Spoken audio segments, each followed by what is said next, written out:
नमस्कार। 18 लाख रुपये खर्चून बनवलेला पूल फक्त 18 आठवड्यांच्या आतच गेला वाहून। सविस्तर बातमी पुढे पाहण्याआधी चॅनलवरती तुम्ही नवीन असाल तर आपला आरजे मराठी न्यूज चॅनल जरूर सबस्क्राइब करून घ्या। सध्या सगळीकडेच पावसाचा जोर असून काही ठिकाणी तर अक्षरशः ढगफुटी सदृश पाऊस पडत आहे।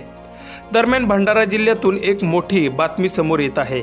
भंडारा जिल्ह्यात पाऊस चांगलाच झाल्यामुळे बऱ्याच ठिकाणी शेतकऱ्यांचं मोठं नुकसान झालेलं दिसत आहे। एवढंच नव्हे तर पुराने रस्ते आणि पूल सुद्धा वाहून जाण्याच्या घटना घडत आहेत। मोहाडी तालुक्यातील एका नाल्यावरील पूल दुसऱ्याच पावसात वाहून गेल्याची धक्कादायक घटना घडली आहे।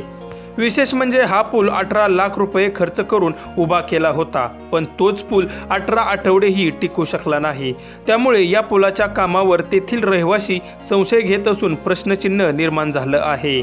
या पुलाच्या बांधकामामध्ये मोठा भ्रष्टाचार झाला असून जनतेच्या पैशाचा अपव्यय होत असल्याचा आरोप तेथील रहिवाशांनी केला आहे। सदर प्रकरणावर एका आठवड्यात कारवाई करण्यात यावी, नाहीतर प्रशासनाविरुद्ध तीव्र आंदोलनाचा इशारा तेथील ग्रामस्थांनी दिला आहे।